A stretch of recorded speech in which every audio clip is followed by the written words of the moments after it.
Hello ಕರ್ನಾಟಕದ ಜನತೆ, welcome back to updates Kannada 360 channel. So ನಾನು ಇವತ್ತಿನ ವಿಡಿಯೋದಲ್ಲಿ ಗೃಹಲಕ್ಷ್ಮಿ ಯೋಜನೆಯ 7ನೇ ಕಂತಿನ ಹಣ ಬಿಡುಗಡೆ ಆಗಿದೆ. ಸೊ ನಿಮ್ಮ ಖಾತೆಗೆ ಇನ್ನೂ ಹಣ ಬರೆದಿದ್ರೆ ಏನೆಲ್ಲ ಕೆಲಸ ಮಾಡಬೇಕು 7ನೇ ಕಂತಿನ ಹಣ ಪಡ್ಕೊಳಕ್ಕೆ ಅಂದ್ಬಿಟ್ಟು ಡೀಟೇಲ್ ಆಗಿ ಈ ವಿಡಿಯೋದಲ್ಲಿ ತಿಳಿಸ್ಕೊಡ್ತೀನಿ. ಸೊ ಮತ್ತು 7ನೇ ಕಂತಿನ ಹಣ ಯಾವ ಯಾವ ಜಿಲ್ಲೆಗೆ ಬಿಡುಗಡೆ ಆಗಿದೆ ಅಂತಲೂ ತಿಳಿಸ್ಕೊಡ್ತೀನಿ.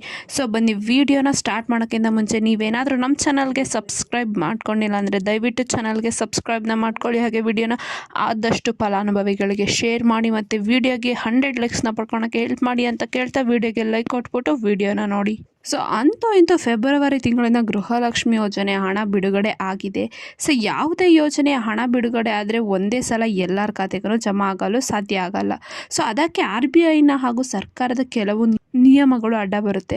ಸೊ ಹಾಗಾಗಿ ಕೆಲವು ಜಿಲ್ಲೆಗಳಿಗೆ ಮೊದಲ 7ನೇ ಕಂತಿನ ಹಣ ಜಮಾ ಆಗ್ತಾ ಇದೆ. ಸೊ ಏನು ಗೃಹಲಕ್ಷ್ಮಿ ಯೋಜನೆ ಹಣ ಬರದೇ ಇರಲು ಕಾರಣಗಳು ಅಂದರೆ MPCI ಮ್ಯಾಪಿಂಗ್ ಆಗದೇ ಇರುವುದು, ಅರ್ಜಿ ಸಲ್ಲಿಕೆ ಸರಿಯಾಗಿ ಆಗದೇ ಇರುವುದು, KYC ಅಪ್ಡೇಟ್ ಆಗದೇ ಇರೋದು, ಆಧಾರ್ ಅಪ್ಡೇಟ್ ಆಗದೇ ಇರುವುದು, ರೇಷನ್ ಕಾರ್ಡ್ ಮತ್ತು ಆಧಾರ್ ಕಾರ್ಡ್ ಲಿಂಕ್ ಆಗದೇ ಇರುವುದು, ಬ್ಯಾಂಕ್ ಖಾತೆ ಆ್ಯಕ್ಟಿವ್ ಇಲ್ಲದೆ ಇರುವುದು, ತಾಂತ್ರಿಕ ದೋಷಗಳು. ಸೊ ಇಷ್ಟೆಲ್ಲ ಕಾರಣಗಳಿಂದ ನಿಮಗೆ ಹಣ ಬರ್ತಿರಲ್ಲ.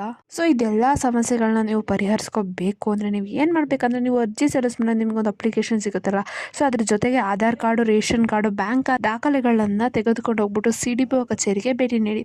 ಸೊ ಅಲ್ಲಿ ಅವರು ಅಭ್ಯರ್ಥಿಗಳಿಗೆ ಹೇಳಿಬಿಟ್ಟು ಏನಕ್ಕೆ ನಮಗೆ ಹಣ ಬಂದಿಲ್ಲ ಅಂತ ಕೇಳಿ ಅವರು ನಿಮಗೆ ಸೂಕ್ತ ಕಾರಣಗಳನ್ನ ತಿಳಿಸ್ಕೊಡ್ತಾರೆ.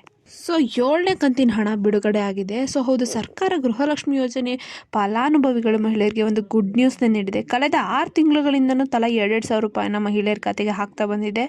ಸೊ ಇವಾಗ ಏನು 7ನೇ ಕಂತಿನ ಹಣ ಮಾರ್ಚ್ 15ರಂದು ಬಿಡುಗಡೆ ಆಗಿದೆ. ಆರಂಭದಲ್ಲಿ ಎಲ್ಲ ಜಿಲ್ಲೆಗಳಿಗೂ ಹಣ ಹಾಕೋಕ್ಕಾಗಲ್ಲ, ಹಂಗಂತ ತಮಗೆ ಹಣ ಬರದೇ ಇದ್ರೆ ನೀವು ಚಿಂತೆ ಮಾಡೋದು ಬೇಡ. ಸೊ ಕೆಲವೊಂದಷ್ಟು ತಾಂತ್ರಿಕ ಸಮಸ್ಯೆಗಳಿಂದಾಗಿ ಪ್ರತಿಯೊಬ್ಬರ ಖಾತೆಗೆ ಒಂದೇ ದಿನ ಅಷ್ಟು ದೊಡ್ಡ ಮೊತ್ತವನ್ನು ಹಣನ ವರ್ಗಾವಣೆ ಮಾಡಲು ಸರ್ಕಾರಕ್ಕೆ ಕಷ್ಟ ಆಗುತ್ತೆ. ಹಾಗಾಗಿ ದಿನ ಬಿಟ್ಟು ದಿನ ಒಬ್ಬರ ಖಾತೆಗೆ ಹಣನ ಸರ್ಕಾರದವರು ಜಮಾ ಮಾಡ್ತಾರೆ. ಸೊ ಹೀಗಾಗಿ ಈಗ ಆಲ್ರೆಡಿ ಕರ್ನಾಟಕದ 28 ಜಿಲ್ಲೆಗಳಿಗೂ ಹಣ 7ನೇ ಕಂತಿನ ಹಣ ಬಿಡುಗಡೆ ಮಾಡಿದ್ದಾರೆ ಸರ್ಕಾರದವರು. ಸೊ ನಾನೊಂದು ಕಳೆದ ವಿಡಿಯೋದಲ್ಲಿ ತಿಳಿಸ್ಕೊಡ್ತಿದ್ದೆ ಯಾವ್ಯಾವ ಜಿಲ್ಲೆಗಳಿಗೆ ಹಣನ ಬಿಡುಗಡೆ ಮಾಡಿದ್ದಾರೆ ಅಂತ.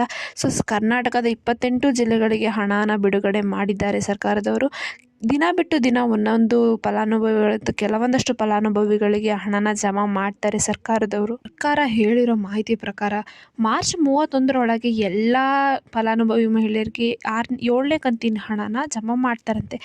7ನೇ ಕಂತಿನ ಹಣದ ಜೊತೆಗೂ ಕೂಡ ಪೆಂಡಿಂಗ್ ಹಣನೂ ಕೂಡ ಸರ್ಕಾರದವರು ಜಮಾ ಮಾಡ್ತಾ ಇದ್ದಾರೆ.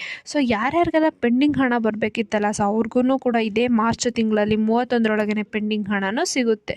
ಸೊ ಪೆಂಡಿಂಗ್ ಹಣ ಸಿಗಬೇಕು ಅಂದರೆ ನಾನು ಹೇಳಿರೋ ಇಷ್ಟು ಚೇಂಜಸ್ನ ನೀವು ಮಾಡಿಸ್ಕೋಬೇಕು. ಇಷ್ಟು ಎಲ್ಲ ಡಾಕ್ಯುಮೆಂಟ್ಸು ಅಥವಾ ಇಷ್ಟು ಎಲ್ಲ ಲಿಂಕಿಂಗು ಅಪ್ಡೇಷನ್ ಆಗಿತ್ತು ಕರೆಕ್ಟಾಗಿ ಅಂದ್ರೆ ಅಷ್ಟೇ ನಿಮಗೆ ಪೆಂಡಿಂಗ್ ಹಣ ಬರುತ್ತೆ. ಸೊ ಇಷ್ಟು ಹೇಳ್ತಾ ಇದೇ ರೀತಿ ಗೃಹಲಕ್ಷ್ಮಿ ಸಂಬಂಧಪಟ್ಟ ವೀಡಿಯೋಗಾಗಿ ನಮ್ಮ ಚಾನಲ್ಗೆ ಸಬ್ಸ್ಕ್ರೈಬ್ನ ಮಾಡ್ಕೊಳ್ಳಿ. ಹಾಗೆ ವೀಡಿಯೋಗೆ 100 ಲೈಕ್ಸ್ ಬರೋಕ್ಕೆ ಹೆಲ್ಪ್ ಮಾಡಿ ಅಂತ ಕೇಳ್ತಾ ವೀಡಿಯೋನ ಶೇರ್ ಮಾಡಿ ಆದಷ್ಟು ಎಲ್ಲರಿಗೂ. ವೀಡಿಯೋ ಬೆಲ್ ಐಕಾನನ್ನು ಪ್ರೆಸ್ ಮಾಡೋದನ್ನ ಮರಿಬೇಡಿ ಅಂತ ಹೇಳ್ತಾ, ಏನೇ ಪ್ರಾಬ್ಲಮ್ ಇತ್ತು ಅಂದರೆ ಕಮೆಂಟ್ನ ಹಾಕಿ. ಧನ್ಯವಾದಗಳು.